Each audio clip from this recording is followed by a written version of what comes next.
بسم اللہ الرحمن الرحیم۔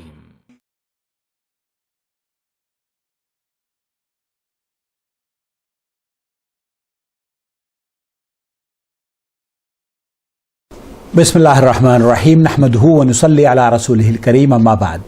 معزز ناظرین کرام، السلام علیکم ورحمۃ اللہ وبرکاتہ۔ آپ دیکھ رہے ہیں نور ٹی وی جدہ اور میں ہوں محمد عاقل۔ وائس میسیج کے ذریعے سوال کیا گیا ہے، آپ بھی اگر اپنا سوال بھیجنا چاہتے ہوں تو اسکرین پر دیے گئے نمبر کو نوٹ فرما لیں۔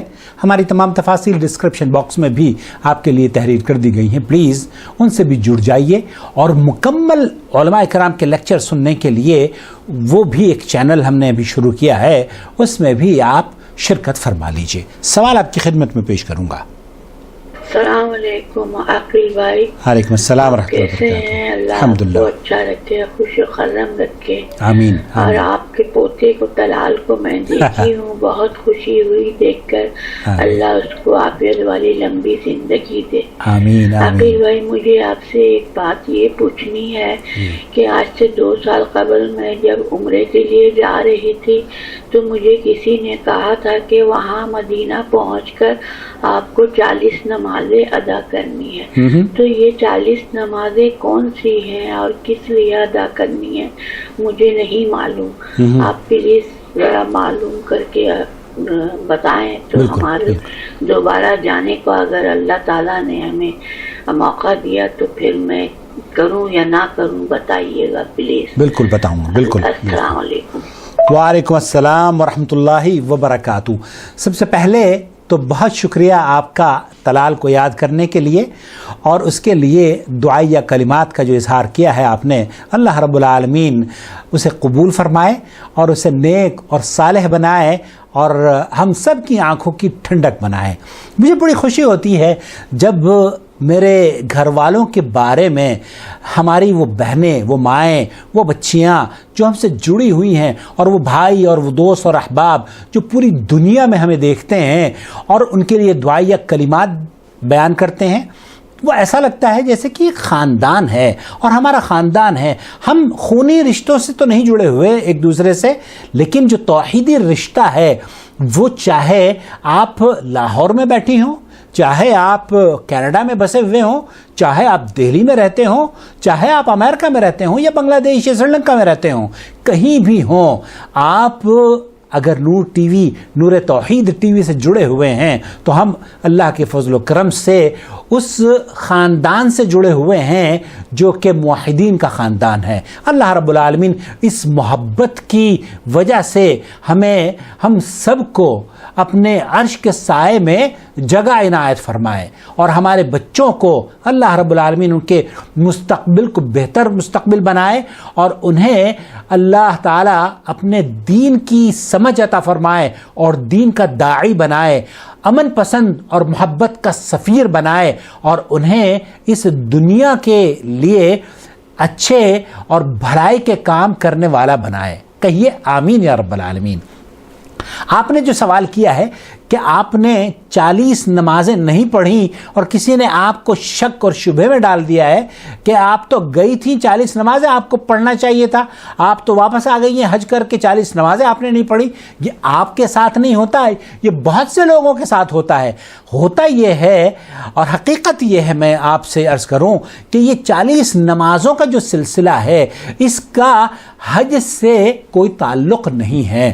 حج مکۃ المکرمہ میں مکمل ہو جاتا ہے، لیکن ایک آدمی جو لاکھوں روپے خرچ کر کے اللہ کی عبادت اور اللہ کی رضا کے حصول کے لیے بلد التوحید میں داخل ہوتا ہے، مکہ مکرمہ میں آتا ہے، اب اس کا دل بے چین رہتا ہے کہ وہ نبی کریم صلی اللہ علیہ وسلم کی مسجد نبوی میں بھی نماز ادا کرے، جہاں کہ ایک نماز کا ثواب 1000 نماز کے برابر ہے، تو وہ سفر کر کے مسجد نبوی میں جاتا ہے۔ شیخ عبدالعزیز بن باز سے پوچھا گیا کہ میں مسجد میں وہاں جانا میرے لیے کیا کیا کام وہاں پر کرنے چاہیے، تو شیخ ابن باز رحمۃ اللہ علیہ نے جو فرمایا ہے کہ وہاں اگر آپ جاتے ہیں تو آپ کو آپ کی نیت یہ ہونی چاہیے کہ میں مسجد نبوی کی زیارت کے لیے، مسجد نبوی کا قصد کر کے کہ میں اس مسجد میں نماز ادا کرنے کے لیے جا رہا ہوں یا جا رہی ہوں. آپ کو یہ قصد کرنے کی ضرورت نہیں ہے کہ مسجد نبوی کے علاوہ کسی پہاڑ کے لیے یا کسی شہر کے لیے یا کسی خاص مقام کے لیے آپ قصد نہ کریں. صرف مسجد نبوی کا قصد آپ کا ہونا چاہیے. نمبر 1. نمبر 2, جو حدیث بیان کی جاتی ہے, شیخ سے پوچھا گیا کہ وہ جو حدیث ہے ان من صلی فیہ 40 صلاۃ کتب اللہ لہ براۃ من النار, جو یہ کہا جاتا ہے کہ جس نے مسجد نبوی میں 40 نمازیں پڑھ لی ہیں امام کے ساتھ, اللہ تعالیٰ اسے 2 برات کا اس کو محفوظ فرما لیتا ہے. ایک تو نفاق سے محفوظ فرما لیتا ہے اور دوسرے اس کو جہنم کی آگ سے بھی بچا لیتا ہے. شیخ یہ فرما رہے ہیں کہ یہ حدیث انہو حدیث ضعیف عند اہل التحقیق, یہ محققین کے یہاں یہ جو احادیث بیان کی جاتی ہیں 40 نمازوں کا ادا کرنا مدینہ منورہ میں, یہ احادیث ضعیف ہیں. اسی طریقے سے میں آپ کی خدمت میں شیخ عبد المحسن الزامل ہیں, یہ حرم میں بیٹھ کر درس دے رہے ہیں, ان سے بھی یہی سوال کیا گیا, یہ بھی میں آپ کی خدمت میں پیش کر رہا ہوں. حديث ماذا؟ في ماذا؟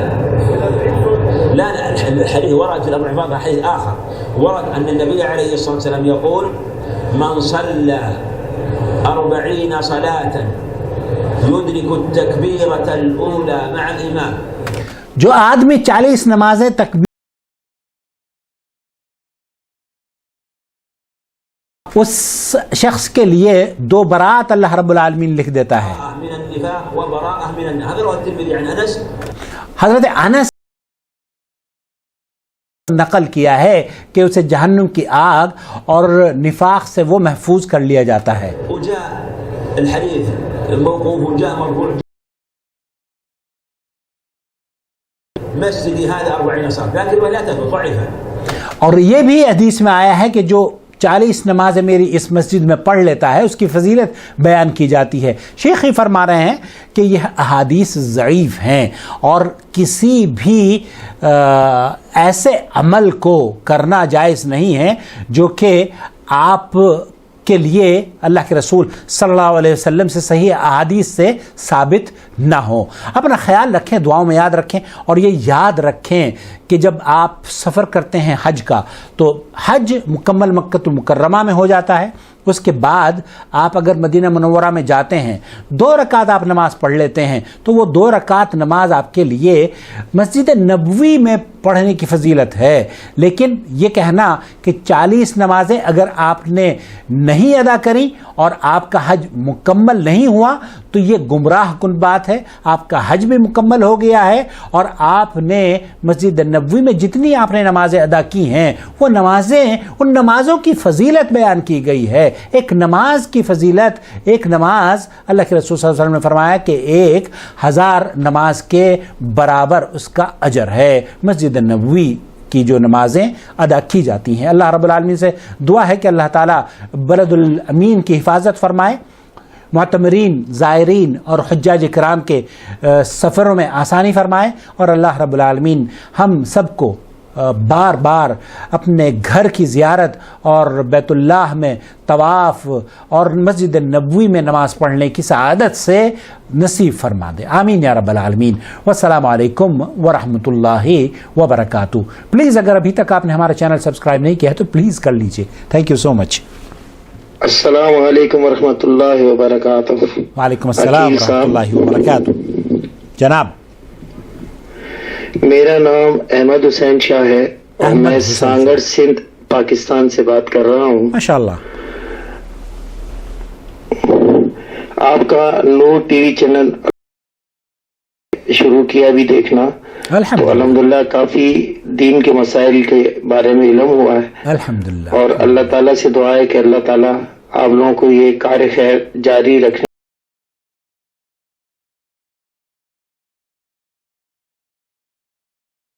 ایک سوال ہے جی کہ آج میں جمعے کی نماز پڑھنے مسجد گیا جی, تو میں لیٹ ہو چکا تھا, اس لیے جمعے کی نماز کی دوسری رکعت مجھے ملی لیکن عطیات میں شامل ہوا. اس کے بعد جب پیش امام نے سلام پھیرا تو میں نے کھڑے ہو کے اپنی نماز پڑھنا شروع کی تو مجھے ذہن میں یاد آئے کہ اب مجھے جماعت تو پوری ملی نہیں, اس لیے میں کیوں نہ ظہر کی نماز پڑھ کے 4 رکعت پوری کر لوں. اس طرح میں نے آج 4 رکعتیں پڑھی ظہر کی نماز سمجھ کے. تو کیا میرا یہ عمل دین کے مطابق صحیح ہے یا نہیں؟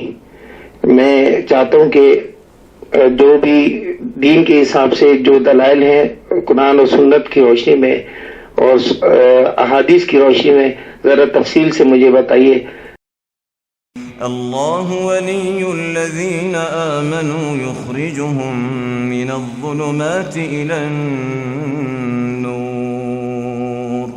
والذین كفروا أولیاؤهم الطاغوت یخرجونهم من النور إلى الظلمات أولئك أصحاب النار هم فيها خالدون.